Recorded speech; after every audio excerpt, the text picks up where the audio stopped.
And our next speaker, he is Erik Heimer. He's a business advisor at Sahlgrenska Science Park, and he's highly involved with the Sahlgrenska Science Park Internationalization program. And I know Brexit is one of your favorite topics.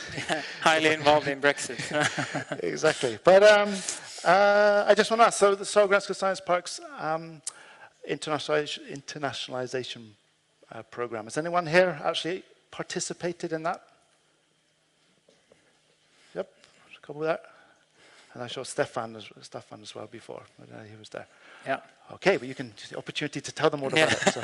And yeah, but so firstly, maybe we should start off by asking, so internationalization. So why is it so important? I'd say that it's more than important, it's crucial. And I think that's one of the common misconceptions about internationalization, that it's an opportunity to be seized. And it's often used to blow up the business case and the market potential, but it's not an opportunity, it's a necessity. In this global market and global competition, you need to go international to survive. And especially for Swedish companies, because Sweden, we are a small market and a highly competitive market as well. So you need these kind of international activities for sustainable growth. Cool. And so how do you do it? Where do you start? The million-dollar question, literally. Yep. Well, first of all, you have to engage in, the literature suggests that you have to engage in international activities early. And it's never too early, actually. Even if you fail the first time, you will be more successful in the long run if you engage in those kinds of activities early. Our take on the whole process is to attack the market on 3 levels. First, you have the governmental level, where you need to map the ecosystem, the market structure, regulations, reimbursement systems, and then adapt your business model and value proposition to it. And then we have on an evidence level, you need, whether it's clinical evidence or the health economics, you need to gather those kind of evidence and data to prove that your product or service actually delivers the value that you claim. And on a 3rd level, we have the sales and network, which basically is the boots on the ground and identifying, meeting, and contacting potential customers, key opinion leaders, and other stakeholders. And this is what is highlighted in literature as well, the difficulties of going international. It used to be in the 80s with the Uppsala model. I think you're familiar with that one. It used to be the liability of being foreigners, where culture was the biggest barrier. But the same authors have, since the last 10 years or so, changed their whole perception and now say that it's a liability of network outsidership, which basically means not being in or from the actual market.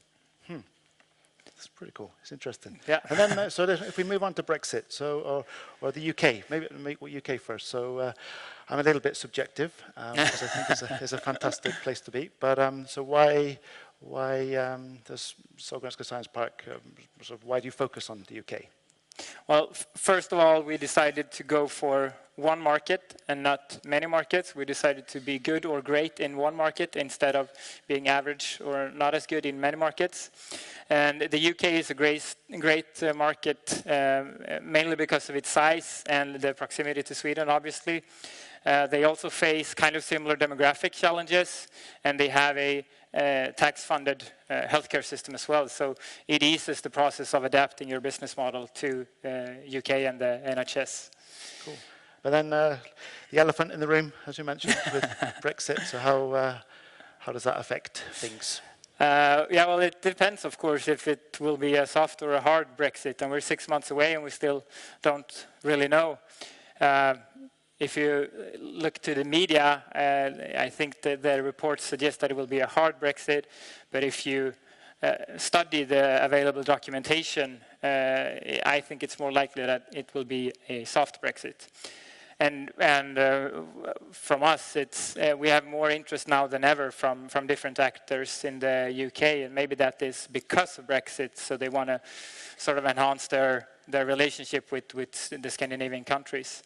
UK DIT, for example, is their equivalent to Business Sweden, and they are more keen than ever on collaborating with us.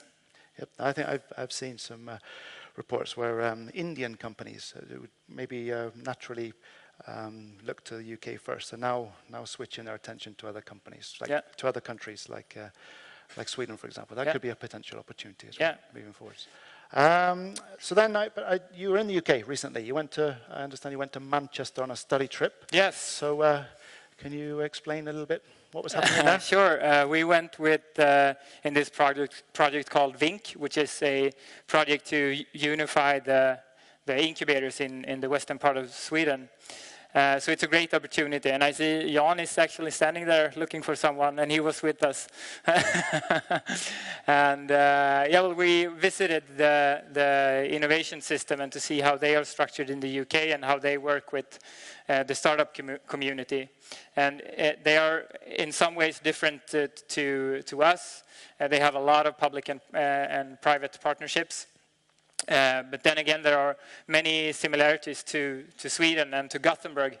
And Manchester has this industrial history. They have a great tech scene and now a great health scene, and those are now merging. And it's exciting to see what will happen in Manchester over the coming years. Cool. They actually got their part of the NHS budget separated from the national, on a national level. So they are now in charge of their own money, basically. So I think there are a lot of great things will happen in Manchester coming years. Fantastic. Maybe Sahlgrenska Science Park start up a subsidiary in Manchester. I'd love to. Lotta. Very good. Thanks. Yeah. But any questions to Erik about the internationalization? And do you have any other thoughts, just generally on? No, just if you have any questions regarding the UK or internationalization, just please come see us in our booth. It's a beautiful country. Yeah, it is. A lot of great exports as well. But thanks very much for your time, and yeah, thanks. Talk to Erik afterwards. Thank you. You get one of these as well, I think. Do you get one of these? Thank you.